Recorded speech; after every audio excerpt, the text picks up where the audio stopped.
வணக்கம். விரிவான செய்திகளை பார்ப்பதற்கு முன்னர் இந்நேரத்திற்கான தலைப்புச் செய்திகளை பார்க்கலாம். ஒசூரில் பன்னாட்டு விமான நிலையம் அமைக்கப்படும் என முதலமைச்சர் மு.க.ஸ்டாலின் அறிவிப்பு. ஆண்டுக்கு 3 கோடி பயணிகளை கையாளும் வகையில் 2000 ஏக்கரில் அமைக்கப்படும் என உறுதி.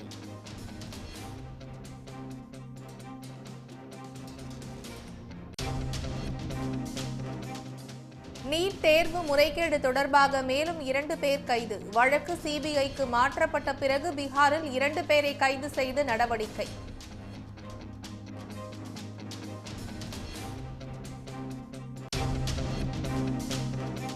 டெல்லியில் வலுத்து வரும் நீட் தேர்வு எதிர்ப்பு போராட்டங்கள். நீட் முறைகேடுகளை கண்டித்து தேசிய தேர்வு முகமை அலுவலகத்தை முற்றுகையிட்ட மாணவர் அமைப்பினர்.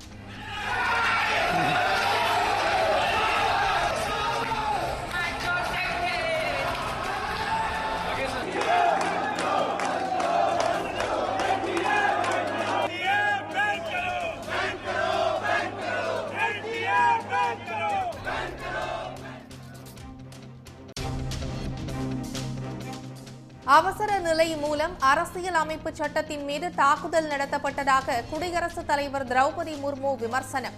நீட் தேர்வு முறைகேட்டில் ஈடுபட்ட குற்றவாளிகளுக்கு உரிய தண்டனை பெற்றுத் தரப்படும் எனவும் உறுதி.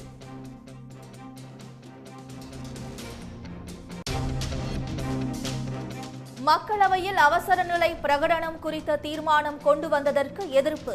சபாநாயகர் ஓம் பிர்லாவை சந்தித்து அதிருப்தியை தெரிவித்த ராகுல் காந்தி உள்ளிட்ட இந்தியா கூட்டணி எம்பிக்கள்.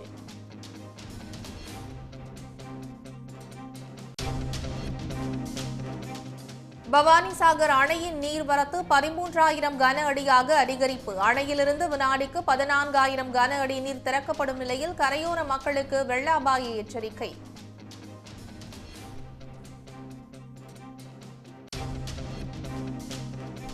இந்தியாவிலேயே முதல் முறையாக தமிழ்நாட்டில் விளையாட்டு பல்கலைக்கழகம். சட்டப்பேரவையில் இளைஞர் நலன் மற்றும் விளையாட்டு மேம்பாட்டுத்துறை அமைச்சர் உதயநிதி ஸ்டாலின் அறிவிப்பு.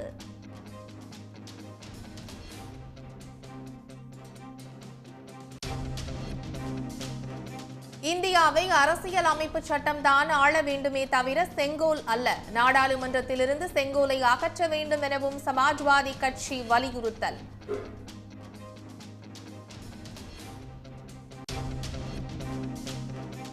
திருமணமான பெண்களுக்கு பணி வழங்கப்படுவதில்லை என்ற புகாருக்கு பாக்ஸ்கான் நிறுவனம் மறுப்பு. தமிழ்நாட்டில் பணியாற்றும் பணியாளர்களில் 70% பேர் பெண்களே என்றும் விளக்கம். ஒசூரில் 2000 ஏக்கரில் பன்னாட்டு விமான நிலையம் அமைக்கப்படும் என முதலமைச்சர் மு.க.ஸ்டாலின் அறிவித்துள்ளார். சட்டப்பேரவையில் 110 விதியின் கீழ் முதலமைச்சர் மு.க.ஸ்டாலின் பல்வேறு அறிவிப்புகளை வெளியிட்டார். தமிழ்நாடு அனைத்து துறைகளில் வளர்ச்சியடைந்து வருவதால் பன்னாட்டு நிறுவனங்கள் தமிழ்நாட்டில் தொழில் தொடங்க வந்து கொண்டிருப்பதாக முதலமைச்சர் தெரிவித்தார். 2022ஆம் ஆண்டில் ஆண்டிற்கான ஏற்றுமதி குறியீட்டில் இந்தியாவிலேயே தமிழ்நாடு முதல் மாநிலமாக முன்னேற்றம் கண்டுள்ளது என்றும் முதலமைச்சர் கூறினார். உலக முதலீட்டாளர்களை ஈர்க்கும் மாநிலமாக உள்ள தமிழ்நாடு உயர்ந்து வருவதாகவும் கடந்த சில ஆண்டுகளாக மின்னணு மற்றும் மின்சார வாகன உற்பத்தியில் ஒசூர் அதிகளவில் முதலீடுகளை ஈர்த்து வருகிறது என்றும் முதலமைச்சர் குறிப்பிட்டார். ஒசூரை பொருளாதார வளர்ச்சி மையமாக உருவாக்கும் விதமாக அங்கு நவீன உட்கட்டமைப்பு வசதிகளை மேம்படுத்த பல்வேறு திட்டங்களை தமிழ்நாடு அரசு செயல்படுத்தி வருவதாக கூறிய முதலமைச்சர் ஒசூரில் பன்னாட்டு விமான நிலையம் அமைக்கப்படும் என்றும் அறிவித்தார். ஓசூர் மட்டுமல்லாது கிருஷ்ணகிரி மற்றும் தருமபுரி பகுதியின் ஒட்டுமொத்த சமூக பொருளாதார வளர்ச்சிக்கு உதவும் வகையில் ஓசூரில் ஒரு விமான நிலையம் அமைப்பது அவசியம் என இந்த அரசு கருதுகிறது. ஓசூரில் 2000 ஏக்கர் நிலப்பரப்பில் ஆண்டுக்கு 30 மில்லியன் பயணிகளை கையாளக்கூடிய வகையில் ஒரு பன்னாட்டு விமான நிலையம் அமைக்கப்படும் என்பதனை இந்த மாமன்றத்தில் நான் அறிவிப்பதில் மகிழ்ச்சி அடைகிறேன். தொடர்ந்து பேசிய முதலமைச்சர் மதுரையில் கலைஞர் நூலகம் அமைக்கப்பட்டதைப் போல் கோவை, திருச்சி மாவட்டங்களிலும் கலைஞர் நூலகம் அமைக்கப்படும் என்றும் அறிவித்தார். கோயம்புத்தூர் வாழ் பொதுமக்களுக்கும் இளைய தலைமுறைக்கும் பயன்படும் விதமாக ஒரு மாபெரும் நூலகம் மற்றும் அறிவியல் மையம் முத்தமிழறிஞர் கலைஞர் பெயரில் அமைக்கப்படும் என்று இந்த ஆண்டு நிதிநிலை அறிக்கையில் அறிவித்தோம். அதற்கான பணிகள் விரைவில் தொடங்கப்பட உள்ளன.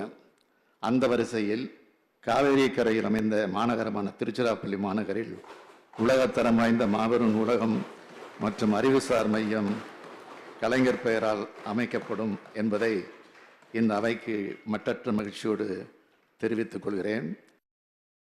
கோவை, திருச்சி மாவட்டங்களில் அமையும் கலைஞர் நூலகம் இளைய தலைமுறையினருக்கு பயன்படும் என்றும், நெற்களஞ்சியமான திருச்சியில் அமையும் கலைஞர் நூலகம் அறிவு களஞ்சியமாக மாறும் என்றும் முதலமைச்சர் மு.க.ஸ்டாலின் தெரிவித்தார்.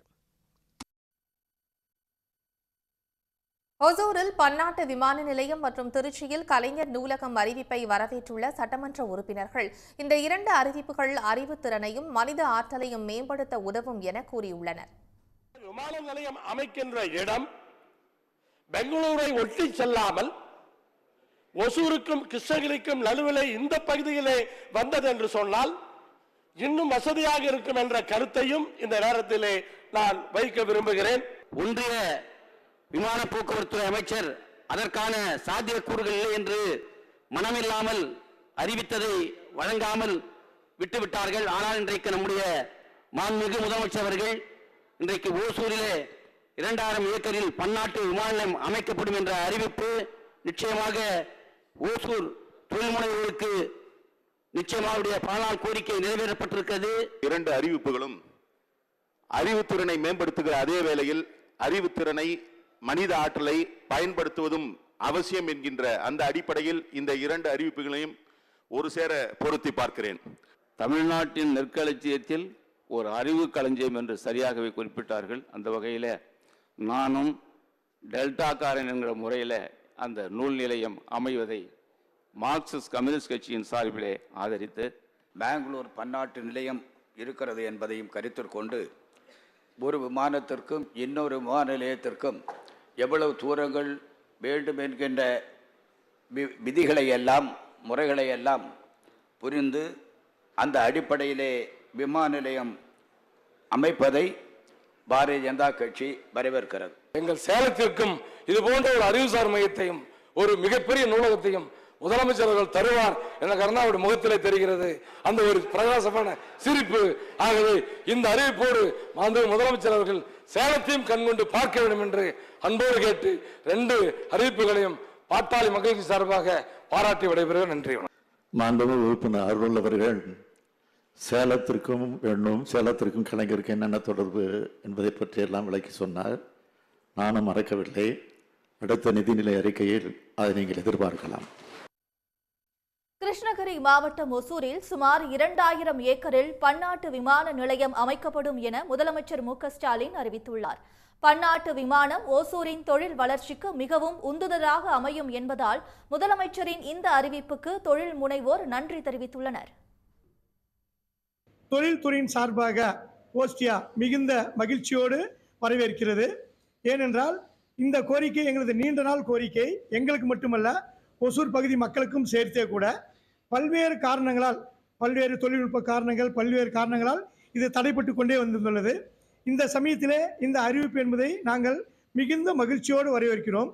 இதன் மூலமாக எங்களது நீண்ட நாள் கோரிக்கை வலுப்பெறுவதோடு இந்த பகுதியிலே தொழில்துறை சார்பாக இருக்கட்டும், அல்லது மலர்கள் ஏற்றுமதியாகட்டும், அல்லது கிரானைட் சம்பந்தமாக அந்த தொழில்துறையாகட்டும், எல்லா வகையிலுமே மிகுந்த பலனடையும் என நாங்கள் உறுதியாக நம்புகிறோம். ஓசூரில் 2000 ஏக்கர் பரப்பளவில் ஒரு பன்னாட்டு விமான நிலையம் அமைக்கப்படும் என்று ஒரு அறிவிப்பை வெளியிட்டுள்ளார்கள். இந்த விமான நிலையம் பெறுமானால் ஒசூர் தொழில் வளர்ச்சிக்கு ஒரு மிகப்பெரிய ஒரு உந்துதலாக இருக்கும். மேலும் பல பன்னாட்டு நிறுவனங்கள் இங்கு தொழில் தொடங்க வசதியாக இருக்கும். இது இல்லாமல் இங்கு உள்ள காய்கறிகள், கொய்மலர்கள் போன்றவை ஏற்றுமதிக்கும் ஒரு மிகப்பெரிய ஒரு வரப்பிரசாதமாக அமையும். நீட் தேர்வை திரும்ப பெறும் நிலைக்கு ஒன்றிய அரசு தள்ளப்படும் என்று திமுக மாநிலங்களவை குழு தலைவர் திருச்சி சிவா தெரிவித்துள்ளார். டெல்லியில் செய்தியாளர்களிடம் பேசிய அவர், கடந்த 10 ஆண்டு கால பாஜக ஆட்சியில் அறிவிக்கப்படாத அவசர நிலை இருந்ததாக தெரிவித்துள்ளார். நீட் தேவையில்லை என்பதற்கான நியாயமான காரணங்களை முன்வைத்து கழகம் பிரச்சாரம் செய்தது, போராட்டம் நடத்தியது. பின்னர் நாங்கள் ஆட்சிக்கு வந்தவுடன் சட்டப்பேரவையிலேயே ஏகமனதாக மசோதாவை நிறைவேற்றி தமிழ்நாட்டுக்கு விதிவிலக்கு தர வேண்டும் என்று கேட்டு அது குடியரசுத் தலைவரிடம் இன்னமும் நிலுவையில் இருக்கின்றது. இப்பொழுதுதான் மற்றவர்கள் உணர ஆரம்பித்திருக்கிறார்கள். பல மாநிலங்கள் எதிர்க்க ஆரம்பித்திருக்கின்றன. தேர்வு நடைபெறுகின்ற முறை சரியில்லை என்பது ஒரு முக்கியமான காரணம். இந்த நீட் தேர்வே தேவையில்லை என்பதுதான் அடிப்படையில் எல்லோரும் உணர வேண்டிய ஒன்று. ஆக கழகம் முன்னெடுத்த ஒன்று இன்றைக்கு நாடு முழுவதும் பரவி இருக்கிறது என்கிற போது இவர்கள் எவ்வளவு பிடிவாதமாக இந்த ஆட்சியாளர்கள் இருந்தாலும் நிர்பந்தத்தின் காரணமாக அதை திரும்பப் பெற வேண்டிய நிலைக்கு ஆளாவார்கள் என்று நாங்கள் நம்புகிறோம். குடியரசுத் தலைவர் உரை என்பது ஒரு அரசாங்கத்தினுடைய எதிர்கால நடவடிக்கைகளை பற்றி சொல்வதாக இருக்கலாம். முந்தைய ஆட்சியினுடைய நிகழ்வுகளை பற்றி விவரிக்கிறார்கள் என்கிற போது இதுவே வேறு ஒரு ஆட்சியாக இருந்தால் என்ன செய்திருக்கும்? ஆக அரசாங்கம் எழுதி தருவதை அப்படியே படிக்கிறார். அதில் மிக குறிப்பாக பெரும்பான்மை பெற்றிருக்கிற இந்த அரசாங்கம் என்று குறிப்பிட்டதான் எங்களை கட்டுப்படுத்த முடியாத ஒரு சிரிப்பு வந்தது. அறுதி பெரும்பான்மை இல்லாமல் கூட்டணி கட்சிகளின் துணையோடு தான் இன்றைக்கு பாரதிய ஜனதா ஆட்சியில் இருக்கின்றது. குடியரசுத் தலைவர் உரையில் நிறைய விசித்திரங்கள் நடந்தன. அதை நாங்கள் விவாதத்தின் போது பேசுகிற போது குறிப்பிடுவோம். இன்றைக்கு குடியரசுத் தலைவர் தன்னுடைய உரையிலும் அவசர நிலை காலத்தை பற்றி சொல்ல வேண்டிய அவசியம் என்ன என்று தெரியாது. யாரும் இதை மறுக்கவில்லை. 50 ஆண்டுகள் ஆகின்றன. திராவிட முன்னேற்ற கழகம் அவசர நிலை காலத்தில் பாதிக்கப்பட்ட ஒரு முக்கியமான கட்சி. எனவே இது ஒன்றும் மறைக்கப்படக்கூடிய ஒன்றும் அல்ல. நாங்கள் கேட்பதெல்லாம் அது அறிவிக்கப்பட்ட அவசர நிலை. ஆனால் கடந்த 10 ஆண்டுகளில், குறிப்பாக கடைசி 5 ஆண்டுகளில் பாரதிய ஜனதா ஆட்சியில் அறிவிக்கப்படாத அவசர நிலை இருந்தது. அவர்கள் சட்டங்களை நிறைவேற்றிய முறையாக இருக்கலாம், உரிமைகளை பறிக்கின்ற வகையாக இருக்கலாம், அரசு துறையினுடைய பல்வேறு நிறுவனங்களை தங்களுக்கு பிடிக்காத மாநில அரசுகளின் மீது, கட்சிகளின் மீது ஏவியதாக இருக்கலாம். எல்லோரையும் பிடிக்கவில்லை என்றால் சிறையிலே அடைத்து விசாரணை இல்லாமல் இந்த UAPA போன்ற சட்டங்கள், அதே போல் நாடாளுமன்றத்தில் விவாதமே இல்லாமல் சட்டங்களை நிறைவேற்றியதெல்லாம் அவசர நிலை காலை விட மோசமாக இருந்தது.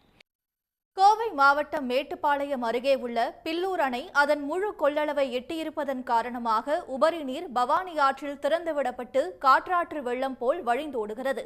இதுகுறித்து எமது செய்தியாளர் சந்தோஷ் அளித்த தகவலை தற்போது கேட்கலாம். பில்லூர் அணையினுடைய நீர்பிடிப்பு பகுதிகளான அப்பர் பவானி பகுதியில் மழையினுடைய தாக்கம் அதிக அளவில் காணப்படுகிறது. இதன் காரணமாக தான் பில்லூர் அணைக்கு வரக்கூடிய தண்ணீரினுடைய அளவு அதிகரித்த காரணத்தினால இன்று காலை 5 மணிக்கு அணையினுடைய முழு கொள்ளளவை எட்டிய காரணத்தினாலும் இந்த அணையினுடைய பாதுகாப்பு கருதி அதனுடைய மேல் மதகுகள் வழியாக கிட்டத்தட்ட காலையிலிருந்து 4000 கன அடி தண்ணீர் திறந்து விடப்பட்டு கொண்டிருக்கிறது. காலையில் 5 மணிக்கு 4000 கன அடியாகவும் அதன் பிறகு சற்று அதிகரித்து 14000 கன அடி வரைக்கும் திறக்கப்பட்டது.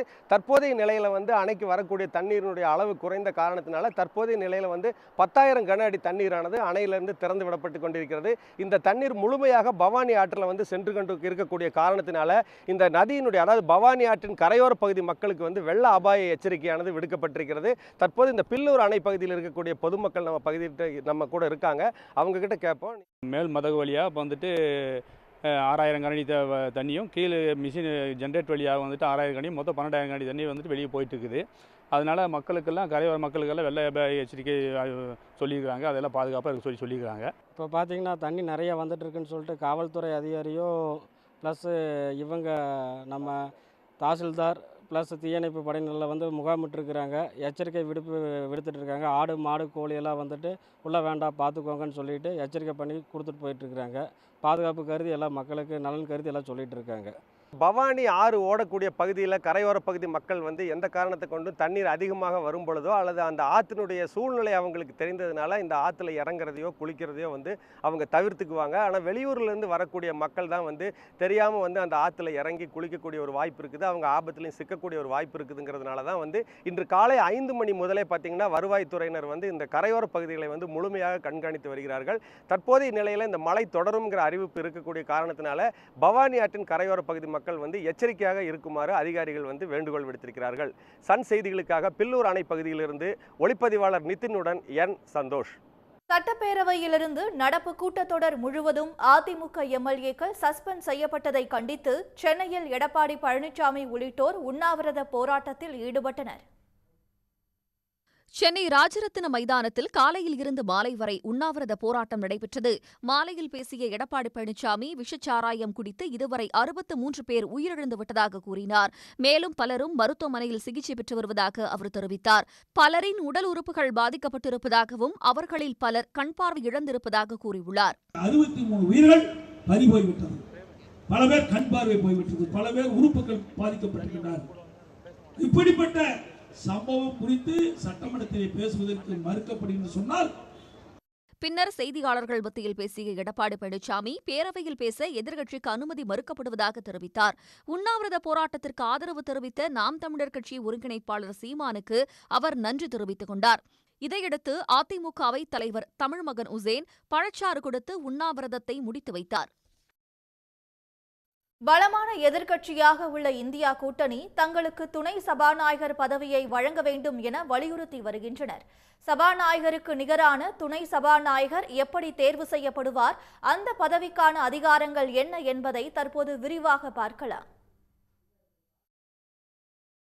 தனிப்பெரும்பான்மையின்றி கூட்டணி கட்சிகளின் ஆதரவுடன் பாஜக ஆட்சி அமைத்துள்ள நிலையில் சபாநாயகரை தேர்வு செய்வதில் இழுபறி ஏற்பட்டது. இந்திய நாடாளுமன்ற வரலாற்றில் 48 ஆண்டுகளுக்கு பிறகு சபாநாயகர் பதவிக்கு தேர்தல் நடைபெற்று மக்களவை சபாநாயகராக குரல் வாக்கெடுப்பின் மூலம் ஓம் பிர்லா மீண்டும் தேர்வு செய்யப்பட்டார். முன்னதாக அவையில் பலமான எதிர்க்கட்சியாக உள்ள இந்தியா கூட்டணி தங்களுக்கு துணை சபாநாயகர் பதவியை வழங்கினால் ஓம் பிர்லா தேர்வுக்கு ஆதரவு அளிப்பதாக தெரிவித்தது. ஆனால் அதனை ஏற்க மறுத்த ஆளும் பாஜக அரசு துணை சபாநாயகருக்கான தேர்தல் நடக்கும்போதுதான் இது தொடர்பாக முடிவு எடுக்க முடியும் என்று திட்டவட்டமாக தெரிவித்துவிட்டது. சபாநாயகராக ஓம் பிர்லா மீண்டும் தேர்வு செய்யப்பட்டுள்ள நிலையில் உடனடியாக துணை சபாநாயகருக்கான தேர்வை நடத்த வேண்டும் என எதிர்க்கட்சிகள் வலியுறுத்தி வருகின்றனர். ஆனால் அதற்கான தேதியை சபாநாயகர் இன்னும் அறிவிக்கவில்லை. அரசியல் சட்ட சாசனத்தின்படி சபாநாயகருக்கு சமமான அதிகாரம் கொண்டது துணை சபாநாயகர் பதவி. அவையில் சபாநாயகர் இல்லாத போது துணை சபாநாயகர் அந்த பொறுப்பை ஏற்று அவையை நடத்துவார். சபாநாயகருக்கு உள்ள அனைத்து அதிகாரங்கள் மற்றும் கடமைகள் துணை சபாநாயகருக்கும் பொருந்தும். துணை சபாநாயகராக தேர்வு செய்யப்படுபவர் நாடாளுமன்ற குழுவில் இருக்கும் பட்சத்தில் அவர் அதன் தலைவராக தேர்வு செய்யப்படுவார். சபாநாயகராக தேர்வு செய்யப்படுபவர் தான் சார்ந்த கட்சியின் சார்பில் நாடாளுமன்ற குரல் வாக்கெடுப்பில் பங்கேற்க முடியாது. ஆனால் துணை சபாநாயகர் அவை உறுப்பினராக அமரும்போது அவரால் தாங்கள் சார்ந்த கட்சிக்காக வாக்கெடுப்பில் பங்கேற்க முடியும். சபாநாயகரை தேர்வு செய்த பின் துணை சபாநாயகரை தேர்வு செய்து கொள்ளலாம் என அரசியலமைப்பில் குறிப்பிடப்பட்டுள்ளது. ஆனால் எத்தனை நாட்களுக்குள் அந்த பதவி நிரப்பப்பட வேண்டும் என காலக்கெடு எதுவும் நிர்ணயிக்கப்படவில்லை. கடந்த பாஜக ஆட்சி காலமான 2019 முதல் 2024 வரையிலான 17வது மக்களவையின் பதவிக்காலம் முழுவதும் துணை சபாநாயகர் பதவி காலியாகவே இருந்தது. அதற்கு முன்பு வரை சபாநாயகர் தேர்வு செய்யப்பட்ட அடுத்த கூட்டத்திலேயே பெரும்பாலும் துணை சபாநாயகர் பதவிக்கான தேர்வு நடைபெற்றுவிடும், அல்லது சபாநாயகர் அறிவிக்கும் நாளிலேயே தேர்தல் நடைபெறும். இந்திய நாடாளுமன்ற வரலாற்றில் மக்களவையின் பதவிக்காலம் முழுவதும் துணை சபாநாயகர் பதவி நிரப்பப்படாமல் இருந்தது அதுவரை இல்லாத ஒன்று. நாட்டின் முதல் 4 மக்களவையில் அப்போதைய ஆளும் கட்சியான காங்கிரஸ் தான் துணை சபாநாயகர் பதவியை வைத்திருந்தது. 1969 முதல் 1977 ஆண்டு வரையிலான காங்கிரஸ் ஆட்சி காலத்தின் போது அக்கட்சியில் பிளவு ஏற்பட்டது. அந்த காலகட்டத்தில் தங்களுடன் கூட்டணியில் இல்லாத வடகிழக்கு மாநில தலைவர்கள் இணைந்த கூட்டணியை சேர்ந்த ஜி ஸ்வெல் அவையின் துணைத் தலைவராக நியமிக்கப்பட்டார். 1977 முதல் 1979 வரை ஜனதா கட்சி ஆட்சியில் இருந்தபோது காங்கிரஸ் கட்சியின் கோடே முராஹரிக்கு துணை சபாநாயகர் பதவி வழங்கப்பட்டது. 1980 முதல் 1984 வரை இந்திரா காந்தி ஆட்சியில் இருந்தபோது கூட்டணி கட்சியான திமுகவின் ஜி லட்சுமணனுக்கு துணை சபாநாயகர் பதவி வழங்கப்பட்டது. 8வது மக்களவையின் போது அப்போது ஆளும் கட்சியாக இருந்த காங்கிரசுடன் கூட்டணியில் இருந்த அதிமுகவின் தம்பி துரைக்கு துணை சபாநாயகர் பதவி வழங்கப்பட்டது.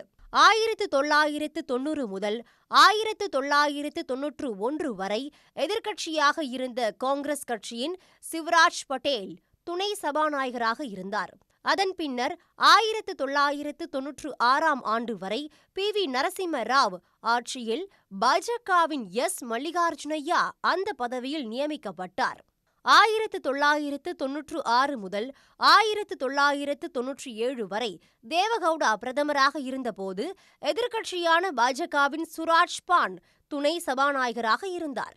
1998 முதல் 2004ஆம் ஆண்டு வரை பாஜக ஆட்சியில் இருந்தபோது காங்கிரஸ் கட்சியை சேர்ந்த PM சையத் துணை சபாநாயகராக இருந்தார்.